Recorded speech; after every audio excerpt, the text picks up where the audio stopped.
Why Mr. Joshua Speak is not a real gamer, an academic essay by Neith Parker, narrated and edited by Scarlett Kaspersky. There have been countless debates as to what constitutes a true gamer. Arguably, when we consider finance, geographical location, and mental state, the definition of a true gamer is incredibly subjective.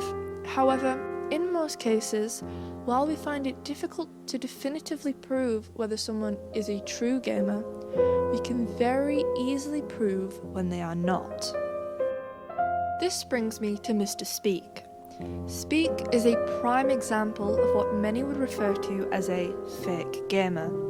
Someone who claims to be a true gamer whilst contradicting their statement through their arguably non-gamer actions. In the case of Mr. Speak, his level of ignorance and misplaced self-entitlement is very easily observable. In fact, Mr. Speak is possibly the most non-gamer, self-proclaimed gamer I've ever encountered. I intend to present a range of examples in which Mr. Speak has acted in ways that are non-gamer-esque, and assess how these actions prove, beyond a shadow of a doubt, that Mr. Speak is not a true gamer.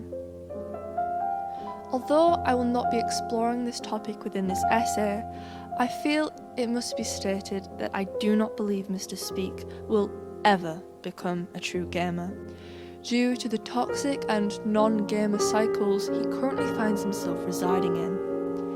It should be noted that on the occasion someone confronted Mr. Speak regarding his non-gamer-like tendencies, he tried to excuse his actions in such a way that only re-emphasises my point. The first thing to consider is intelligence.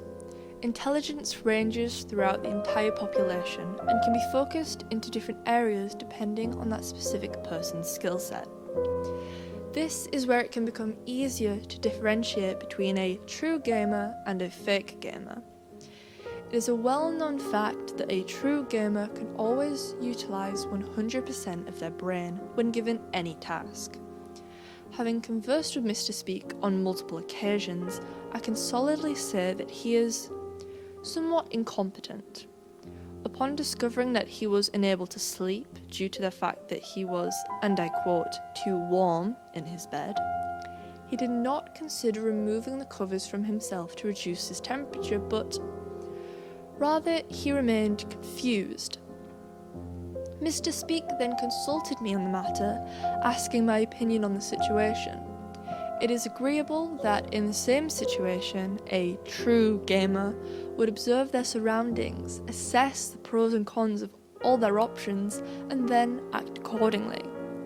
Some elite gamers would even go as far as to calculate the exact amount of cover that they would have to remove in order to reduce their temperature to an adequate amount.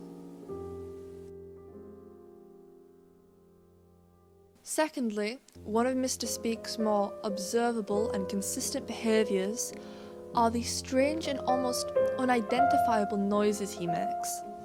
Let it be known that these noises are unwarranted, uncalled for, and for the most part, unwelcomed. The best way to describe these noises would be high-pitched screeches, often accompanied by multiple voice breaks. It's common knowledge that a true gamer would not plague other people around them with such horrific noises. Linking back to my previous point, it is another clear example that he demonstrates a lack of intellect. I can only assume that this is Mr. Speak's sad attempt at humour. A defining example of peak humour, also referred to as gamer humour, is the Pickle Rick meme that surfaced in August of 2017 from the show Rick and Morty. I'm Pickle Rick! This show is largely unheard of because it is catered towards a very specific demographic, those with an IQ above 180, an IQ which many true gamers are known to have or to exceed. When we contrast and compare these two examples of humour, we can very clearly see that Mr. Speak is essentially physically unable to reach this level of comedy and therefore cannot be a true gamer. My last point is based on empirical evidence from an encounter I had with the subject. To summarise the interaction, after confronting the subject on his lack of gamerness, he attempted to discredit my evidence, stating it was opinion-based rather than fact. He then began making random references that he felt were evidence of him being an authentic gamer. This desperate attempt to redeem himself reminded me of a couple of lines from the poem Dulce et decorum est by Wilfred Owen. Specifically the quotes, "An ecstasy of fumbling, and floundering like a man in fire or lime." I simply observed the subject desperately grasp at straws to defend his honour. In cases like this one, we can create a hypothesis to explain his behaviour based on two types of evidence: empirical or circumstantial evidence, or assumed evidence.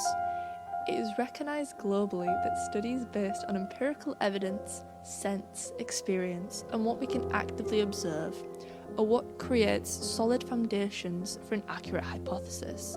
After the subject stated that the evidence I had presented was merely an opinion, he started quoting lines from the famous movie franchise Star Wars. While all gamers are fans of Star Wars, not all fans of Star Wars are gamers. The subject believed that randomly injecting subpar Star Wars references into a conversation would be evidence enough of his gamer status. This was his main downfall. He had, in that moment, confirmed to me that he did not know what it was to be a true gamer. It is entirely possible that the subject had been mimicking the behaviour of real gamers in an attempt to be accepted into a certain group, or to be seen a certain way by others. However, it's clear that if this was the case, the subject didn't have the intellect to carry this out effectively. It is, without a shadow of a doubt in my mind, evidence that Mr. Speak is not a real gamer.